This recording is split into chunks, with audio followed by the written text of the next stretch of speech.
Hello, yes, welcome to my channel. This is Vinay here. ఛానల్కి ఎవరైనా కొత్తగా వస్తే please subscribe to our channel and అలాగే please like share and comment on this channel. ఇది అందరికీ suggest చేస్తూ ఉంది. So today's topic is about again we would like to discuss on this education system. And అలాగే ఈ రోజున మనం పోటీ వ్యవస్థలు చూస్తూ ఉన్నాం. మన దైనందిన జీవితంలో పోటీ వ్యవస్థలు, పిల్లలు పరీక్షా విధానాలు, దానికోసం నేను మాట్లాడదలుచుకో ఉన్నాను. I want to discuss on that. I want to express my views and take on that.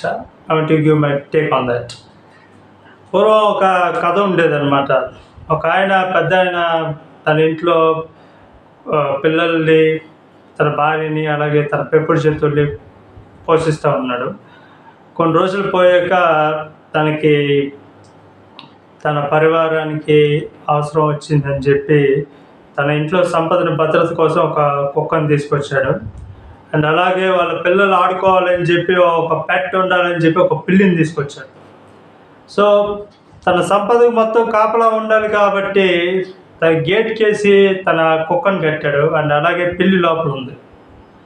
తన భార్య వచ్చి సలహా ఇచ్చింది, ఏమండి కుక్కనైతే కట్టారు, కుక్క బాగా విజిలెన్స్ చేస్తూ ఉంది, మనకి బాగా ఇస్తూ ఉంది, సమాచారం ఇస్తూ ఉంది, ఎవరు స్ట్రేంజర్స్ వచ్చినా మన పిల్లి కూడా ఇస్తే ఎంత బాగుంటుంది అని.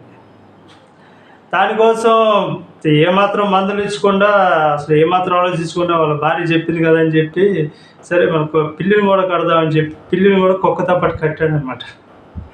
కుక్క అరుస్తుంది, కుక్కతో పాటు పిల్లి కూడా ఆరవాలని చెప్పి గేట్ కేసి కట్టినాడంట.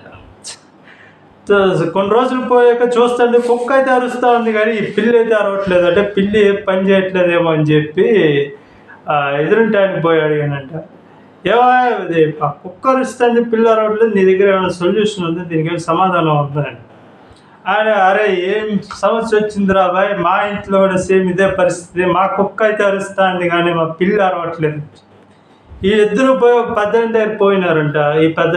ఈ పెద్ద మనుషులు ఇద్దరు ఇంకో పెద్ద మనిషి దగ్గర పోయి చెప్పినాడు. ఆ పెద్ద మనిషి చెప్పినాడు, పిచ్చి మొండ కొడకల్లారా, కుక్కలా అరుస్తుంది, పిల్లిలా అరుస్తుందిరా. ఈ రెండు ఇప్పుడు ఒకరైతే అరవాలి అని అనుకుని ప్రతిసారి పిచ్చి మొదలండి అదరా, ఇద్దరు పోయి పిచ్చి ఆసుపత్రిలో పోవాలరా అని చెప్పి. ఇక్కడ నేను చెప్పేది ఏంటంటే ఈ రోజున మన విద్యా వ్యవస్థలు అట్టా ఉన్నాయి. కుక్కను చూసి పిల్లి అరవాలి, పిల్లిలా కుక్క అరవాలి అని చెప్పారు. అది సృష్టికే విరుద్ధం. కుక్కల పని కుక్కలు చేస్తే, గాడిదల పని గాడిదలు చేస్తాయి. ఏ పని బద్దలని మనుషులే ఈ రెండిట్లో ఏది బాగా పని చేసి ఉండదో అని గుట్లు అప్పగించుకొని చూసినాడంట. మనము అట్టగే చూస్తున్నా. పిల్లల్ని వాళ్ళకి నచ్చినట్టుగా మాత్రమే ఎదగనిచ్చే ప్రయత్నం చేయండి. స్కూల్స్ని అట్టా చేసే వ్యవస్థని తీసుకొని రండి. అలాంటి వ్యక్తుల్ని మీరు పైకి వచ్చి పెట్టండి. మేము చెయ్యమండి, మేము అందరూ చేసేది చేస్తాం. ఆ ఇంట్లో మాదిరి ఆ పిల్లి కుక్క ఒకలా అరవాలనుకునే వాళ్ళ మాదిరి మనం కూడా అట్టే ఉంటాం. మా పిల్లలు మా మాట ఎందుకు వినాలండి? మనం సృష్టి విరుద్ధమైన పనులు ఎన్నిసార్లు చేసినా గుర్తుంచుకోవాలి, మనం ఖచ్చితంగా శిక్షార్హులం. సృష్టి విరుద్ధమైన పనులు ఎవరు చేసినా, అది ఎంతటి మనుషులైనా, ఏ స్థాయి వ్యక్తులైనా, వాళ్ళు ఖచ్చితంగా శిక్షార్హులు. ఆ శిక్ష నుంచి ఎవరు తప్పించుకోలేరు.